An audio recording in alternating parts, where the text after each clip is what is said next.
Alright guys, welcome to a classic film review of 1951's sci-fi drama The Day the Earth Stood Still. Directed by legend Robert Wise and starring Michael Rennie and Patricia Neal, it's the story of an alien spacecraft that lands in Washington DC, the pilot of which emerges to inform us Earthlings that we must learn to live peacefully or face annihilation at the hands of an interplanetary police force in the form of the indestructible weaponized robots, one of which he's brought with him as a bodyguard.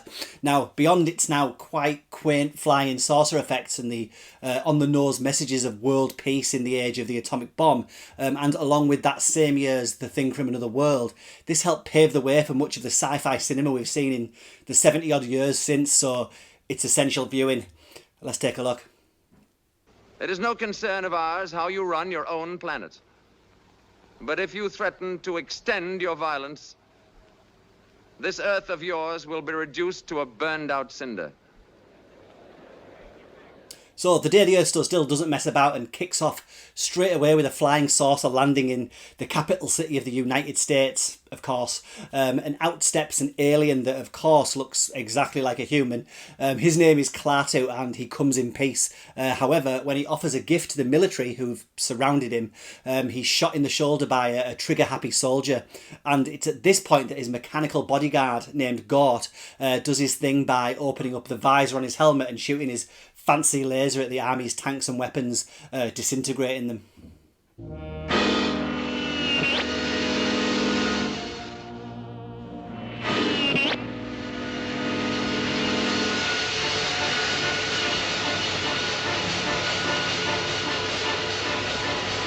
Now, what's great about this science fiction movie is that this is all about as sci-fi as it gets. What unfolds once Klaatu is taken to hospital, which he effortlessly escapes from, is an almost film noir manhunt mystery / family drama where Michael Rennie's alien will meet Patricia Neal's widow, Helen Benson, and her young son Bobby. Now the kid immediately bonds with Klaatu, having no idea he's the alien the government is searching for.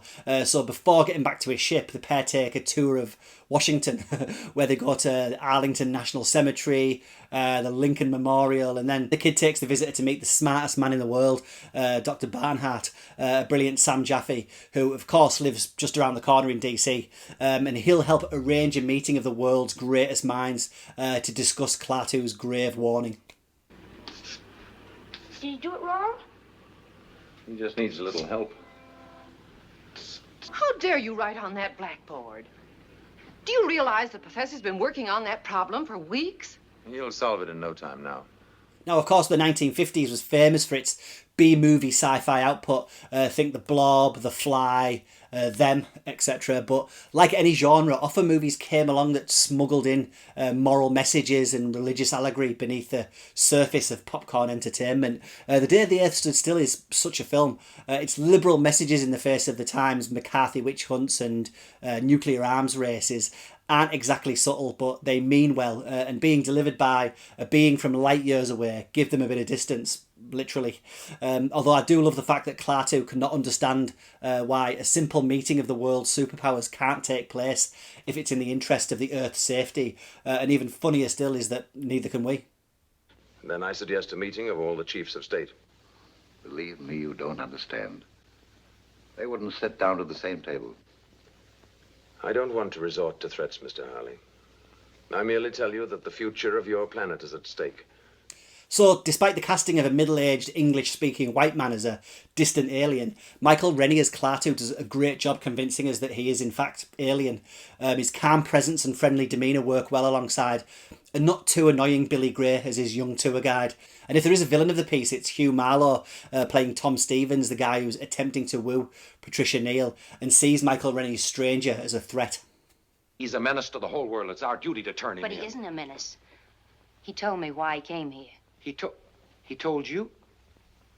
Oh, don't be silly, honey, just because you like the guy. You realize, of course, what this would mean to us. I could write my own ticket. I'd be the biggest man in the country. Now, arguably, the star of the show is the 7'7" Lock Martin who played the robot Gort. Even though the bends and creases betray the effect of his supposedly indestructible metal body, you'll still believe he's a silent superweapon that can only be stopped by uttering the command. Gort. Klaatu. Barada. Nikto. I always love the fact that this alien craft and its robot sentry barely seem to be guarded at all here. Security around the most important event in human history almost non-existent. Another great aspect of the movie that I enjoy is the eerie and otherworldly music by legendary composer Bernard Herrmann. This is in fact one of the great scores of the 50s. Now, The Day the Earth Stood Still was directed by Robert Wise, who may not be a household name to modern audiences, but this guy made some of the most famous and well-loved movies in the history of film, including West Side Story, The Sand Pebbles, The Sound of Music, The Haunting, and Star Trek The Motion Picture. Here he fashions an unfussy science fiction drama that doesn't lean on gimmicky visual effects, but shines a light on how a proud and ultimately cowardly bunch of world leaders with their petty strifes are actually a detriment to the safety of the world. Now, along with being a Cold War cautionary tale, The Day the Earth Stood Still has time to be a kind of Christian parable. Rennie here is a man who's travelled millions of miles with a message of peace for mankind. He's betrayed by the Judas-like Hugh Marlowe. He's shot but resurrected. He delivers a sermon to a congregation, and he even takes on the alias of Mr. Carpenter. And of course, Jesus' trade was a carpenter. Yeah, you get the gist. Now, of course, as per the title, the Earth does indeed stand still here in a sequence that's so understated and played so calmly by Michael Rennie that it really does make me nostalgic for a time when set pieces like this could be conveyed with a couple of lines of dialogue and not out-and-out digital pandemonium. You see, the electricity's been neutralized all over the world. Bobby was telling the truth, wasn't he? And speaking of which, the film was remade in 2008 with Keanu Reeves and Jennifer Connelly, which, despite dialing its CGI spectacle up to 11, is still oddly soulless in comparison to this classic. Now, as the 1950s technological revolution marched on, audiences of the time probably weren't really ready to be told to wind their necks in case humanity's penchant for bad behaviour spread out into the stars. And so The Day the Earth Stood Still was considered quite controversial at the time. Not so much these days, even though we still don't seem to have learned our lessons. Go check it out.